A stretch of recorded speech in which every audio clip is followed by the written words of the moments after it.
Okay, so now that the dust has started to settle around the Microsoft Activision deal, I wanted to take a look at an updated view on where Microsoft is when it comes to their first-party studios, because during the Xbox 360 era, Microsoft didn't really have that many, and that was always an issue with Microsoft at the time.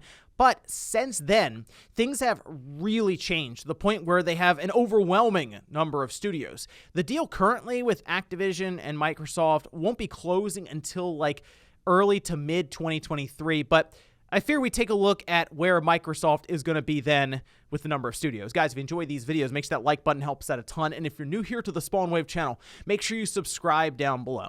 So let's head over here. There are a couple of different charts that were made up to make this a bit easier to visualize, since there are many websites that went through, took a look at all the studios and kind of listed them. But when you can kind of see it in visual format like this, it's a bit easier to kind of take in. Xbox first-party studios. This was created and posted up over on Xbox Era. Then we have another one to look at that goes over all of the projects that are currently ongoing at Microsoft, and it's a lot.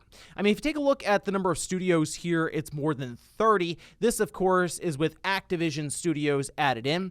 But, I mean, you can see the chart here at the top, Xbox Game Studios. That includes Rare, which has seen a bit of a revival with Sea of Thieves. I know there are a lot of people who look at Sea of Thieves and don't really think it's that popular. No, it is. I think it's sold, over 5 million copies or something, and it's consistently near the top when it comes to Twitch viewership. So there's a pretty big community when it comes to that game. I think at this point, it's probably Rare's most successful game. Yeah, it's Sea of Thieves. And then we have Double Fine, World's Edge, In Exile, The Initiative, Turn 10, 343 Industries, The Coalition, Mojang, Undead Labs, Obsidian, Compulsion Games, Ninja Theory, Playground Games, Xbox Game Studios Publishing. So that's just all under Xbox Game Studios. That alone is okay, wow, they have significantly more than they did during the 360 era. But then you go down to Bethesda, of course, a large acquisition made pretty recently by Microsoft at $7.5 billion. That bringing in the likes of Bethesda Game Studios, id Software, Tango Gameworks, Machine Games, Arcane, ZeniMax, AlphaDog, and Roundhouse Studios. A lot of talent there, of course, being brought in and some big-time IPs. But then we bring in Activision Blizzard. We get Treyarch, Raven, High Moon, Infinity Ward, Toys for Bob, Beanox, Sledgehammer Games, Blizzard, and King. So now Microsoft has gathered a number of studios that would allow them to hold up something like a Game Pass, where they consistently need releases throughout the year. If you have more than 30 studios, and you're looking to do 6 releases a year maybe from your first-party studios, I mean, you have plenty of time for each one of these different studios to take 3, even 4 years for a game. And that, of course, isn't even taking into consideration that some of these studios will work on 2 or even 3 projects at once. Which brings me to this chart here that shows all the studios and some of the game projects that are currently ongoing. Now, I did notice that a few of these are kind of rumor territory, but it gives us an indication as to the number of projects that Microsoft currently has in the works. Once again, it's an overwhelming amount, especially when you add in Activision Blizzard. At this point, you can kind of look at it and say, okay, Xbox is done messing around when it comes to first-party studio development.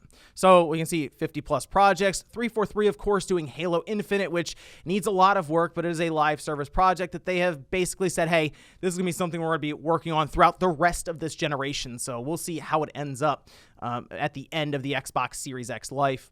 Then we have an unannounced Halo project. They just kind of have mentioned that somewhat. We're still trying to figure out what exactly it is. Is it going to be similar to an ODST, where it's kind of like a side story and mission structure, or will that actually just become an expansion for Halo Infinite? Again, we'll see hopefully more about that in the coming year or two. And then the Coalition, of course, they're going to be doing another Gears of War, but then they have an unannounced new IP as well. Turn 10 doing Forza Motorsport. That should be releasing at the end of this year. And then we have Rare with Sea of Thieves and Everwild. Who knows with Everwild, though, because apparently that's gone through all kinds of weird development stuff. They announced it before they actually knew what the game was. So Sea of Thieves, that's what Rare's doing. And then there's Playground Games with Fable, which that's going to be interesting to see because they did a great job with Forza Horizon 5. The world in that game is incredible, very impressive. So we'll see what they can do with something like Fable that's not a racing game. And then we have Ninja Theory, of course, that has Hellblade and Project Mara coming up. And then The Initiative, who also has Crystal Dynamics coming in. Keep an eye on that, by the way. Maybe Crystal Dynamics gets picked up by Microsoft and they merge them into the initiative, but they are working on Perfect Dark right now. Seems like that's going to be a while. Like, that might be a 2024 thing. Then we get down to Undead Labs, that, of course, working on State of Decay 3. Compulsion Games, they just have some unannounced projects like Midnight and Velvet. Obsidian, who is doing Outer Worlds 2, Avowed, and then they're also doing another unannounced RPG. That's what I mean when I say these studios can work on multiple projects at once. Yes, they have over 30 studios, but some of these are working on 2 or even 3 projects at the same time. In Exile, another one, unannounced project. Cobalt, and then another unannounced project. Multiple unannounced projects here with Double Fine. World's Edge, of course, did Age of Empires 4, and then another project that has not been announced. Then Mojang doing their thing with Minecraft. And then we get down to Xbox Game Studios Publishing, where Microsoft would be funding different projects from studios that are not directly owned by them. Then we have As Dusk Falls, Avalanche Studios doing Contraband, an unannounced Project Dragon from IO Interactive. Then we have Project Indus. That's from Oxide, Brass Line Entertainment, another unannounced Project Shaolin. Then we have Project Belfry from Stoic. And they threw in Kojima Productions here with that Cloud project. That's popped up definitely far off into rumor territory. Again, I would like to see what Kojima could do with the cloud-based technology that Microsoft has, but there's a good chance that deal may have also fallen through. But hey, Kojima is teasing something right now, so we'll see maybe at the Summer Games Fest. He's friends with Jeff Keighley, so maybe he's saving that reveal for that. Then we get into some of the newly acquired labels like Bethesda, of course, Fallout 76. Well, people have said it's gotten better, so there you go. Starfield, and then Elder Scrolls 6. Starfield is an interesting one, and the reason I say that is because they really haven't shown that much when it comes to Starfield, but people are still very excited because they hear, oh, it's Elder Scrolls in space. That sounds cool, but Elder Scrolls was broken with gravity. So like now we're talking about no gravity, Elder Scrolls. It's like, what's going to happen here? He's going to rip open a black hole. Who knows? But Starfield at least is intriguing, and I hope they're ready to show more soon because it is coming out at the end of this year. And we haven't even just seen gameplay. We've seen things like a sandwich on a table and things like that, some landscape shots. So I'm hoping here soon they're just going to show us how the game itself is played. Then we have ZeniMax, of course, Elder Scrolls Online, that being a live service, unannounced new IP. id working on a new game, apparently a Quake reboot. Quake 4 is an interesting one because I feel like with Activision Blizzard being acquired by Microsoft, they could throw that into Game Pass, but I would love to see something happen with Quake, and having id be able to do that would be really cool. And Machine Games doing Indiana Jones, and that's another one that I think a lot of people are curious how that is going to work out, exactly what tone they're going to take with Indiana Jones, the game style and all of this. And then they have an unannounced new game that apparently is Wolfenstein 3, at least labeled here.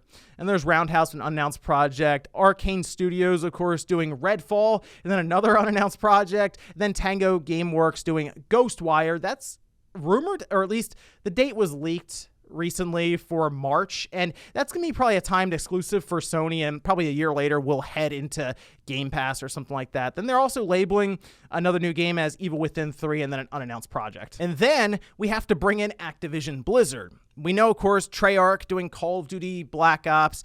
Then we have Infinity Ward doing Call of Duty Modern Warfare 2. We have Call of Duty Warzone being the live service. Raven's been mostly holding that up and running support as well. Microsoft coming in with Activision is they seem to be expressing desire for some of these studios to work on things outside of Call of Duty. And a lot of that comes down to them needing variety for Game Pass. And that is certainly, for people who are concerned about consolidation in gaming, that is a silver lining in that a lot of these studios under Activision Blizzard will probably have time to pick and choose what they want to work on. Maybe one of them's like, hey, I want to work on another Metal Arms. Can we do that? And Phil Spencer might say, sure, what do you got? Go ahead and pitch it to me. Whereas normally Activision will say, no, we need a new level for Call of Duty Warzone or something. Then we have Sledgehammer Games, of course, on Call of Duty Vanguard, and I'm sure they're working on another Call of Duty right after that. High Moon, Call of Duty Support Studio, Beanox, Call of Duty supports. You see what I mean? You get into this and it's like, wow, they really had everyone working on Call of Duty. Yes, everyone was working on Call of Duty. Toys for Bob is the one that certainly I think hurt people a lot when all of a sudden they were running support on Call of Duty, because I think Crash Bandicoot 4, It's About Time, was a genuinely good 3D platformer. It didn't sell the best, but again, there is variety that is needed in Game Pass, and I think something like a brand new Crash or a brand new Spyro game would do well to fill that need for Game Pass. So I'm hoping that Toys for Bob does have a new Spyro game. They have it marked as unannounced, but we'll see. After they got moved to Call of Duty, I think hopes around that quickly faded, but they might be back on the table now.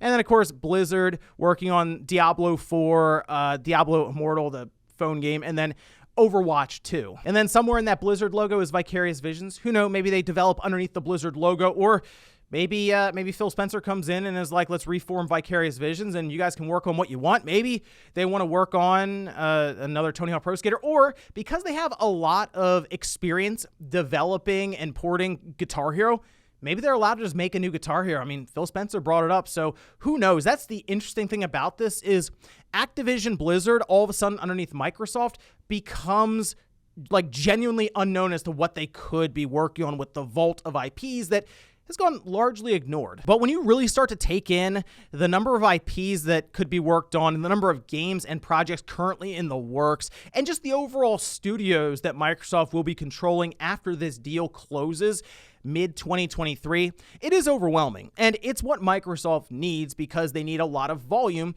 when it comes to Game Pass releases. They want releases, I would say, almost every other month. Think about the third-party deals they're making just to have something new for Game Pass. And instead of them making a third-party deal, that's a game from one of their first-party studios. So I'm be very curious to see what starts coming out of Activision Blizzard after we get through this acquisition midway through 2023. And then, of course, what other big reveals are lined up out of Bethesda and then Xbox Game Studios. But let me know what you guys think about this now down below. With Microsoft controlling over 30-plus studios, provided the deal with Activision Blizzard goes through, and over 50 projects that are in the works right now. Thanks, guys, for watching, and I'll see you next time.